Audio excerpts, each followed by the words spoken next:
অভিযোগ সিবিআই অভিজিৎ মণ্ডলের বিরুদ্ধে করেছে। প্রকাশ বলবে। প্রকাশ, না দেখো, পার্থ যে ক্ষোভের কথা বলছে, পার্থ বাইরের ক্ষোভে কথা বললো। আজকে যখন এই মামলার শুনানি চলছিল, কোর্টরুমের ভেতর আমরা ছিলাম এবং কোর্টরুমের ভেতরেও কিন্তু একই ধরনের চোর চোর স্লোগান ওঠে এবং আমরা দেখলাম যে আইনজীবীদের একাংশ তারা কিন্তু ক্ষোভ দেখান। এবং আজকে আমরা দেখি যখন শুনানি চলে কিন্তু সিবিআই তরফে একাধিক দাবি করা হয়, লার্জার কনস্পিরেসির কথা বলা হয়, বারবার বলা হয় যে পুলিশ নিজের কাজ করেনি এবং নেক্সাসের কথা বলা হয়। রিমান্ড কপির যদি 2 নম্বর পয়েন্ট আমরা দেখি, যে রিমান্ড কপি আজকে লিখিতভাবে সিবিআই তরফে জমা করা হয়েছে, তার প্রত্যেকটা লাইনে কিন্তু কনস্পিরেসি রয়েছে। রিমান্ড কপিতে রয়েছে registration of first GD entry number 542 mentioning the body of PG trainee of Arjikar Medical College was found lying in unconscious state। অর্থাৎ এখানে লেখা হচ্ছে যে প্রথম যে জিডি করা হয়েছিল সেখানে পুলিশের তরফে জিডি এন্ট্রিতে লেখা হচ্ছে যে মেডিকেল কলেজের সেমিনার রুমে, চেস্ট মেডিসিন ডিপার্টমেন্টের সেমিনার রুমে একটা আনকনসিয়াস স্টেটে একজন স্টুডেন্টের দেহ রয়েছে পড়ে। এবং এখানে লেখা হচ্ছে জিডি এন্ট্রি করার আগেই কিন্তু dead body was already examine by the doctor and found the victim dead. অর্থাৎ জিডি এন্ট্রি পরে করা হয়েছে, আগেই ডাক্তাররা গেছেন, চিকিৎসকরা গেছেন এবং তারা কিন্তু মৃত ঘোষণা করেছিলেন। তাহলে কেন এই জিডি এন্ট্রিতে লেখা হলো যে আনকনসিয়াস স্টেটে? সেখানে কিন্তু একটা মেডিকেল স্টুডেন্টের দেহ পড়ে রয়েছে। এখানেই কিন্তু সিবিআই এর প্রশ্ন। এবং তার ঠিক আগের পয়েন্টে, 1 নম্বর পয়েন্টে এই রিমান্ড পেয়ারে সিবিআই তরফে দাবি করা হচ্ছে যে সকাল 10:03 নাগাদ ওসি টালা থানাকে জানানো হয়েছিল, তিনি সেখানে পৌঁছে যান 1 ঘন্টা পরে, অর্থাৎ মাত্র 5 মিনিটের রাস্তা টালা থানা থেকে, কিন্তু তিনি 1 ঘন্টা দেরিতে পৌঁছেছেন।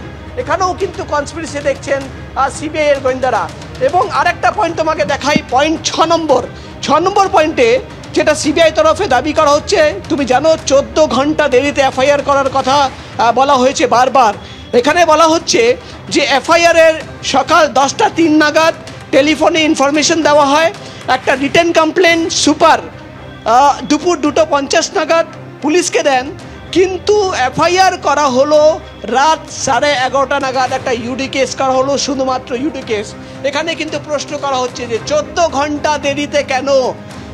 সকাল 10:03 নাগাদে জানানো হয়েছে, একদম 14 ঘন্টা দেরিতে কেন? প্রধান বিচারপতি সুপ্রিম কোর্টের তিনি যেমন এই প্রশ্নটা তুলেছিলেন, প্রথম থেকেই কিন্তু জুনিয়র চিকিৎসকরা এই প্রশ্নই তুলে আসছেন, গুরুত্বপূর্ণ প্রমাণ লোপাটেরও যে আশঙ্কা সিবিআই করছে। আরজিকর কাণ্ডে বৃহত্তর ষড়যন্ত্র, আদালতে বিস্ফোরক দাবি সিবিআই। ধর্ষণ খুনের মামলায় সন্দীপ ঘোষ ও টালা থানার ওসির 3 দিনের সিবিআই হেফাজত। যখন আদালত থেকে তাদের বের করে আনা হয়, সাধারণ মানুষের ক্ষোভ আছড়ে পড়ে, জুতো দেখানো হয় তাদের উদ্দেশ্যে।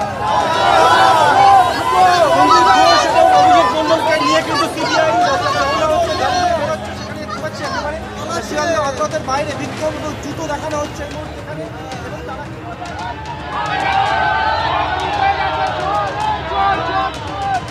সন্দীপ ঘোষ এবং অভিজিৎ মণ্ডলকে নিয়ে কিন্তু সিবিআই যখন রওনা হচ্ছে, গাড়ি নিয়ে বেরোচ্ছে, সেখানে দেখতে পাচ্ছি একেবারে শিয়ালদহ আদালতের বাইরে বিক্ষোভ এবং জুতো দেখানো হচ্ছে এই মুহূর্তে এখানে। এবং তারা কিন্তু যে বিষয়টা বলছেন,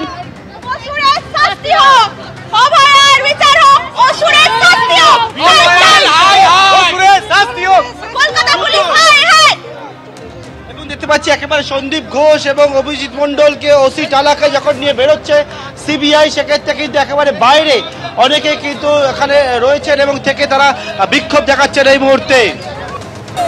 কথা বলবো আমাদের সঙ্গে, আমাদের দুই প্রতিনিধি রয়েছেন, প্রকাশ সিনহা এবং পার্থ প্রতিম ঘোষ। প্রথমেই পার্থ, তোমার কাছে আসবো। যে বিক্ষোভের ছবি আমরা দেখলাম, সাধারণ মানুষ একেবারে সরাসরি অভিযোগ করছেন সন্দীপ ঘোষ এবং অভিজিৎ মণ্ডলের বিরুদ্ধে এবং জুতো দেখাচ্ছেন তারা। একেবারে দেখো, টালা থানার ওসি, কলকাতা পুলিশের অভিজিৎ মণ্ডল এবং প্রাক্তন অধ্যক্ষ আরজিকর মেডিকেল কলেজ এবং হাসপাতালের সন্দীপ ঘোষকে যখন নিজেদের হেফাজতে নিয়ে সিবিআই তারা বেরোয়, এবং সেই সময় একেবারে শিয়ালদহ আদালতের বাইরে সাধারণ মানুষ তারা কিন্তু অনেকেই জমায়েত হয়, যারা পথ চলতি মানুষ তারা জমায়েত হয়ে তারা থমকে যায় এবং থমকে গিয়ে তারা একেবারে বিক্ষোভ প্রদর্শন করে, বিক্ষোভ দেখায়, চোর স্লোগান দেয় এবং জুতো পর্যন্ত দেখানো হয় টালা থানা ওসিকে এবং সন্দীপ ঘোষের উদ্দেশ্যে। এবং সেখানে কড়া নিরাপত্তা বেষ্টনী ছিল, কোনো ক্রমে সেখানে উপস্থিত পুলিশ কর্মীরা একেবারে সেফ প্যাসেজ করে দুজনকে কিন্তু তারা পাইলট করে সেখান থেকে বের করে নেয়। তুমি দেখেছো যে যখন এই আরজি করের যে নৃশংস ঘটনা ঘটে সেই ঘটনায় প্রথম থেকে তদন্ত প্রক্রিয়া নিয়ে বিভিন্ন স্তর থেকে বিভিন্ন মহল থেকে একের পর এক প্রশ্ন উঠতে শুরু করে। তার পরবর্তীকালে গতকালকে টালা থানা ওসিকে যখন গ্রেপ্তার করা হয় এবং সন্দীপ ঘোষ প্রাক্তন অধ্যক্ষকে যখন গ্রেপ্তার করা হয়, গোটা যে তদন্তটা সেটা অন্য মাত্রা নেয় এবং সিবিআই তরফ থেকে যে বিষয়টা বারবার করে বলা হচ্ছিল, যে প্রশ্ন বারবার উঠছিল যে তদন্ত প্রক্রিয়া সেখানে কিন্তু তারা লক্ষ্য করেন যে গাফিলতি রয়েছে, তদন্তে অনেক কিছুই ধামাচাপা দেওয়ার চেষ্টা করা হয়েছে, তথ্য প্রমাণ লোপাট করা হয়েছে।